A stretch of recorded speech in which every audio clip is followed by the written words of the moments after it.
Despite making numerous promises not to touch Social Security, the Trump administration is touching Social Security. Specifically, they're planning to lay off a gigantic chunk of the workforce that administers this incredibly popular and very important program. Okay, so the SSA is preparing to lay off at least 7,000 people from its workforce of about 60,000. And that's according to a person familiar with the agency's plans who is not authorized to speak publicly. Interesting. Now, the workforce reduction, according to a second person who also spoke in the condition of anonymity, could be as high as 50%. That's half their workforce, okay? Massive. Now, if that happens, if these cuts happen, the Social Security Administration would not be able to function. Okay, it might get so bad as to where checks might not even go out to many of the 69 million people who currently rely on them. These are seniors, okay, who are retired that are living on this fixed income. There are people who are disabled that rely on this. Not only that, but you've got, I mean, think about the staff at the nursing homes that some of these people that rely on Social Security benefits, um, they rely on there for their jobs. Okay, they'll be out of jobs if these checks are late or if they stop coming. So this is really serious stuff. Okay. Now that said, Jeff, are we just cutting the bureaucracy? I'm sure they'll be fine. Really? Think of any place that cuts half their workforce. Hmm. Think of like your bank cuts half their workforce.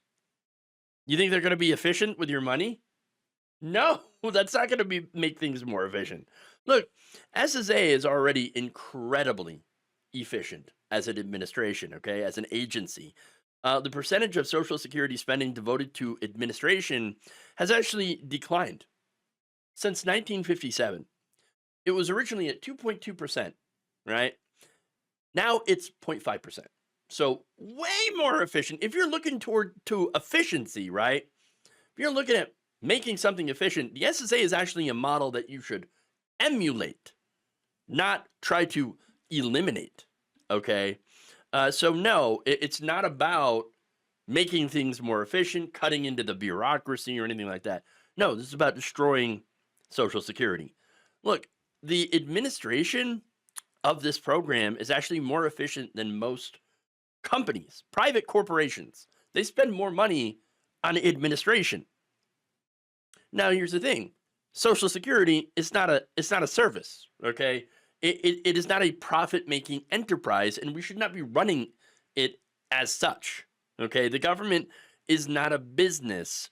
The government provides services in exchange for taxes. That's it.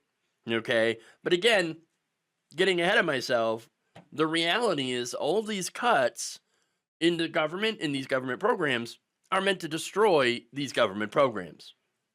Look, the SSA is already substantially understaffed. Okay. It is bare bones as it is. Okay. They had a hard time holding on to their current staff. I mean, look, on a personal note, yeah, I know this is anecdotal, right? But I know somebody who was, who wanted to be promoted within the SSA. They kept denying promotion. Why? Why? Because they had nobody to fill his job. So it's like, I'm sorry, we can't promote you because you're doing a fantastic job where you're at, and we don't have anybody to replace you with. That's it. And so that's what's going on here. Okay. So, and by the way, this affects people on the service side. All right. Anyone who's had to deal with trying to contact someone at Social Security knows firsthand how long it takes to actually get a human on the phone to speak to. Hours at a minimum. All right. I have a local Social Security office. It's right down the street. They're lucky. I mean, they're appointment only. Okay. And only no walk-ins. You're lucky, to be able to get an appointment on the same day, much less the same week. Okay. And I don't know if they're going to stay open. That's one of the problems here. Okay. I mean, already many of the 1,233 SSA field offices across the country, some of them are getting ready to close. Some of them already have closed. And about 120,000 people visit those offices every single day, whether it be signing up for their benefits, dealing with any issues, turning in things like pay stubs for people who, are on disability but work part-time. There are plenty of those. Okay. They're not going to be able to do that at those field offices. All right. And I know some of you might be like, well, everything's online now. So just, why don't you go online and do it? Not everybody has a computer. Not everybody has an internet connection. Not everybody knows what they're doing when it comes to uploading their files online. All right. So there are significant issues there. All right. But that's not all. Okay. Kathleen Romick, Director of Social Security and Disability Policy at the Center for Budget and Policy Priorities, said that this is going to have an effect on current beneficiaries. In fact, she says, there's no way SSA can sustain the thousands of staff losses that result from the massive reductions to come without hurting beneficiaries. Over 2/3 of the agency staff serve the public directly, and the rest support their work, hearing appeals, keeping SSA systems running and secure, maintaining a high level of transparency and accuracy. And more, it's going to get a lot harder for people to get help and take a lot longer to get access to their earned Social Security benefits. Yeah. And I think that's the point. This is not about streamlining, making things more efficient. No, this is about making it so bad that people will be okay with privatizing it. All right? That's it. In fact, there was one SSA employee that said they're effectively looking to dismantle SSA in a matter of months, with no study, no planning, no insider knowledge, nothing. What they're about to do, it appears, should take many, many years to do it right. Well, there is no right way to destroy and privatize Medicare and Social Security, okay? Like they want to. Look, if they wanted to make this better and more streamlined, like they keep saying, then why cut funding for the research on SSA and how to improve it? I'm not saying that there couldn't be improvements ever made, right? That it's perfect, but they're not even looking at that. They slashed the $15 million from the Retirement and Disability Research Consortium, which looks into different ways that you could do this better and more cheaply, okay? So they're not at all interested in it.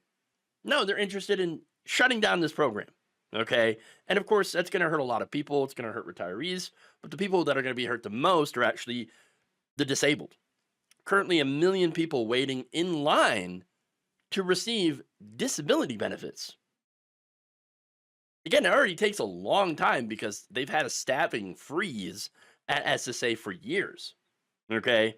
And that's had an impact. Between 2018 and 2025, the average wait time to receive a decision on a benefit application increased from 110 days to 240 days. That's months of waiting, okay?